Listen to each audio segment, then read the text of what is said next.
Extraordinary people do not lead ordinary lives. Yan lang ang masasabi ko. So, let's talk about something extraordinary that happens to a lot but not to all. You had cancer. Yes. You had it. Yes. And I can't imagine having it all and then suddenly being given that news. Actually, it happened. Well, for everybody, this is the first time I'm going to discuss it. And only because I trust you. And I think it's over. But, you know, I had cancer in 2016. And I was diagnosed with third stage cancer of the breast. And I went to Europe and the States for treatment. So I kind of disappeared for about a year and a half to 2 years. In my daughter's wedding, Crystal, I was bald, completely bald. I was diagnosed, I think, January of the year. And then I went to Europe and I was told by them there that I was going to die. Don't bother to have chemo, don't bother, just fix your affairs, you're dead in 2 years. I went to New York Presbyterian, and they wouldn't give me anything. Then, you know, I said, so what are my chances? And they were very quiet. We'll try our best. That's when I knew how much Atom still loved me. He went with us talaga. I think that's when he and Hayden got close, because they were in every CT scan, PET scan, radiation thing. And then Crystal had her wedding on a certain date, so I had to have my chemo. My mom passed away. In the middle of having my chemo, I kept asking my mom, she's 89. I said, Mom, you have to stay with me because we're so close, like you are with your mom. I said, I need you talaga. Please don't leave me. But she was saying, I'm so tired na iya. You know, I'm feeling sick. No, please stay with me. So on my second chemo, I was doing my chemo. In the middle of my chemo, they called me that my mom had collapsed and that she's in Makati na. They couldn't revive her in 30 minutes. So I was there with the chemo and I said, hurry it up. Because I want to go to her and reach her and she's still warm. And they said, if we hurry it up, you're dead because it's so toxic. And then I said, okay, then take it off, but then you'll have to do it all over again. I'm halfway, diba? Traumatic, but I think my mom passed away because Atom kept telling her, Vickie has to go to the States, but she won't leave because she wants to be near you. So after that, I went to the States and I did my radiation. It was so funny pa. Actually, people don't know this, but I was being interviewed by CNN. And CNN, kasi when they interview you, they warn you like 5 months ahead of time. So I think they talked to me November. But the interview was in April, I think, or something. I totally forgot about them because, of course, there's so much more happening. Dapat first chemo pa, your hair's lagas na, but it didn't fall. So I said, oh, baka naman I was injecting with mga vitamin P and things for my hair. So I thought, baka, because, you know, maybe it's working. So when the interview happened, I had my chemo 2 days before. And, you know, when you do chemo, you're green. You're basically green. You look so sick. I was feeling bloated and ugly. So while I was having my interview, hair was falling on the floor.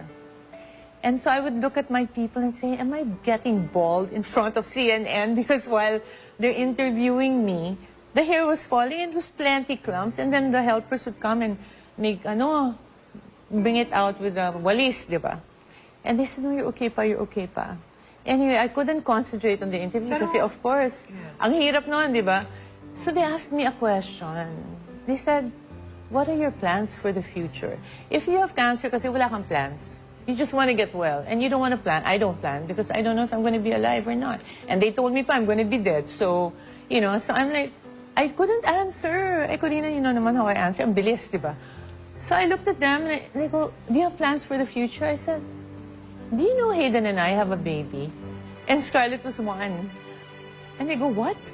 I didn't know what to say, di ba? Gusto ko yung attention mawala sa akin.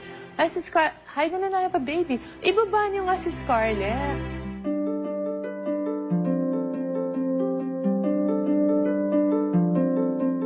That's why na-announce. And because we weren't planning to say anything. I mean, if people find out, they find out. But what's this announcement? Parang, who are we? We're just doctors. Then I had to call Hayden to apologize because I didn't clear it with him. To be told, sasabihin sa'yo na wala ka ng pag-asa, mamamatay ka na, tapos yung nanay mo, 89, namatay na rin, meron kang bagong baby, paano mo na-survive yun? Vickie, hindi namin naramdaman. Hindi kaming mga nakapaligid sa'yo, hindi namin naramdaman yung pinagdaanan mong napakahirap na yun. Yeah. Well, talaga, alam mo kayo, I think nakikita yung mga Instagram, kakala niyo yung mga life namin perfect or mapakasaya, nagbabiyahe, nag-shopping, whatever, Corina. You know, everybody has a challenges. Wala talagang perfect buhay. So, huwag kayong ma-depress kung nakita nyo ganun. Tapos yung life nyo, hindi pala, feeling nyo hindi ganun kaganda. Lagi nyo hanapin yung ganda sa buhay nyo. Health is so Health important. is wealth. So now, that's really my thing. Health, like you and I. When you get older, ano na yun, di ba? Slow down a bit. I'm already older. You look so younger. Thanks to Belo. I'm blown away by what you went through. So, anong secret? That you still look this fabulous, you are well. So, paano? Ano ang prayers, of course, Prayers, you say. of course. Family, love, support, Yes. right? And you know, the #1 secret is Scarlett. Scarlett, they're all near you. Why don't you say hi? Can't be that surprised. No, because I hope you enjoyed Kenya with me. And if Kasi I really look at her, ako, and I want to be with her. I don't want to leave her naman so young, di ba? So I kept praying, Lord, please give me time. So Iyak yun. na rin ako kasi ganun din yung mga anak ko, ang liliit pa. Kaya all I can think of is how to live to be 120 years old. Oh, kaya natin yan. Kaya natin yan. Sabi nga ng patients ko, ikaw talaga, nung bata ka, wala kang pakialam about all these aging things kasi hindi mo pa dinaanan. But now that you're older, I know this is a lot of anti-wrinkling, how to keep your hair black. Right. So, ganun, may keep it thick, di ba? So, that kind of thing. Kawan mo si Scarlett kung minsan nape-pressure siya. Kasi 6 months pa lang, dinala ko na siya sa Maldives, Japan, Paris.